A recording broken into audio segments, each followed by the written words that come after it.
Good morning, it's Quant Trade Edge, and I wanted to do an educational video about how to trade against support levels. And if you remember, our goal in everything we do is to find asymmetry, and this is another way to do that. We had a really good example this morning, and I analyzed the mental checklist that I had and wrote it down on paper here to be able to share. And I'll go through this checklist, and I'll go through the actual example of that we had this morning, and it was in natural gas. So first you want to identify a strong support level, and you want to have several reasons with confluence as to why that level is appropriate. And then you want to make sure the time of day is appropriate. You can't fight a trend, you can't go against a charging bull, you sort of want an inflection point. And inflection points are typically European Open, the US Open sometime around 7 a.m. or 8:30, or depending on pit markets, like for natural gas, the pit open is 8 a.m. Typically things do not reverse in the afternoon. So that's something to keep in mind. With natural gas, it has a couple of other specific things to it. There's a weather report at every 6 hours, midnight, 6 a.m., noon, 6 p.m., and also around 10 a.m. in the morning is when people typically stop scheduling for the next day and start focusing on longer term gas. So whatever supply and demand dynamics there are for the day tend to stop around that time. And of course 10:30 when European markets close, and I'm saying everything in central time because that's where I am, but 10:30 is another good inflection point in general for markets. So then you can find a divergence on a lower time frame and select your target for the move, just so that you don't get caught by surprise. You know what you're going for, and then wait for your trigger on the divergence pattern and set a stop below the support level and trail your stop appropriately. All of this sounds very normal, very reasonable. It's just the thought process, and if it helps you to actually have physical check boxes that you check off. I used to do that when I was getting used to the patterns that I was trading, just to make sure I stayed on track.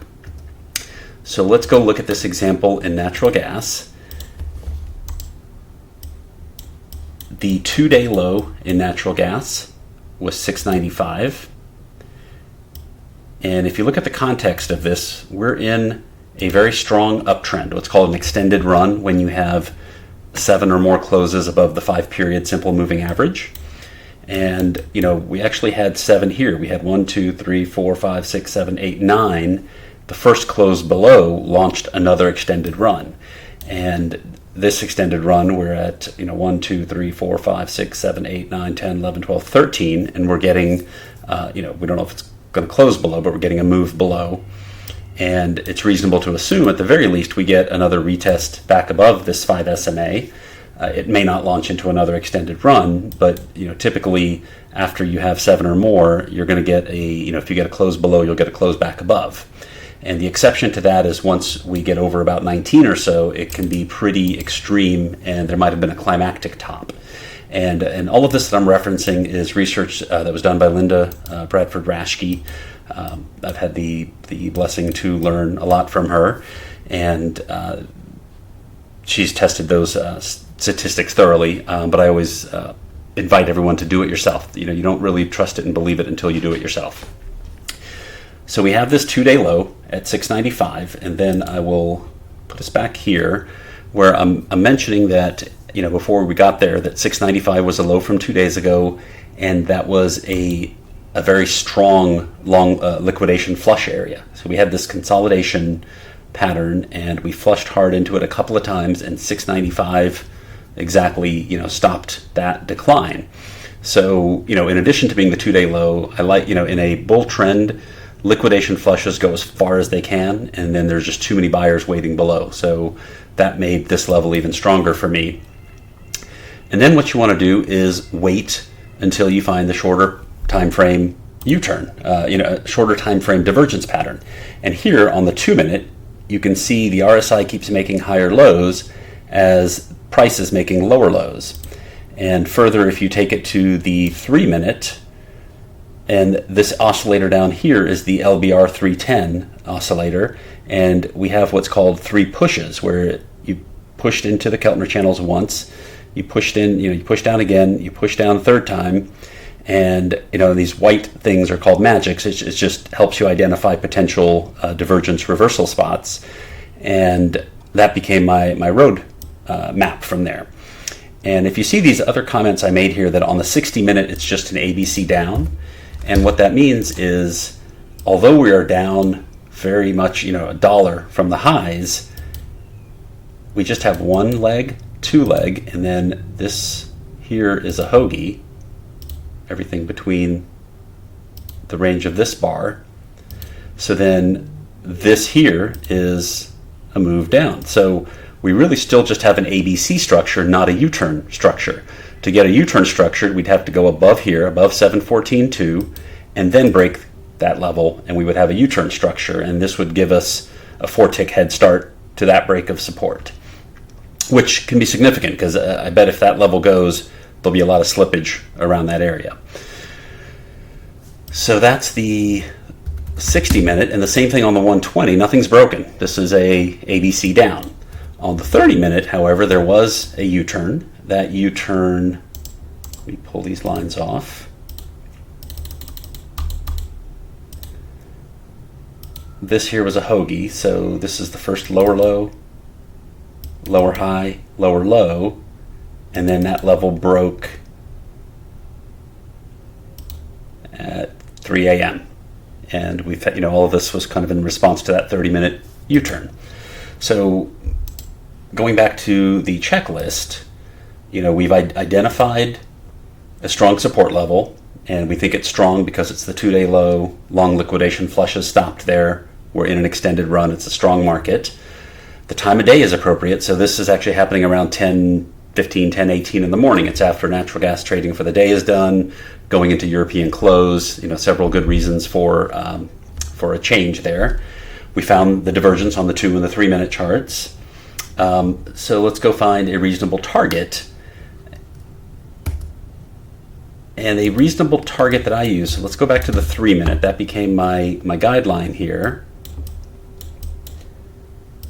So based on this 3 pushes pattern, my target was just this low right here. No science to it. It's just what looked like what could be potentially resistance level.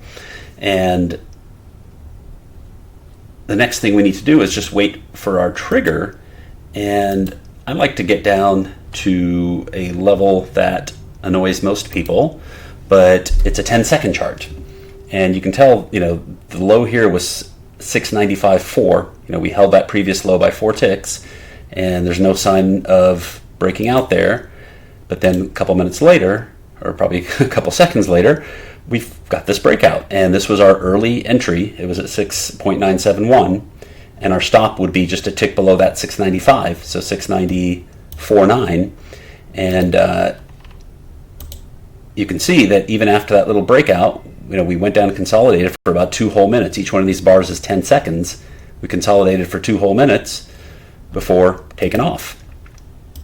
So if we go back to the 3-minute chart, we ended up, I guess, wow. So with the help of the 10-second chart, we even were able to get in ahead of this high right here, probably on the break of this level. This level is 97.3, even lower. So we essentially were able to get in this lower level, and the move up to here was over 8R for that.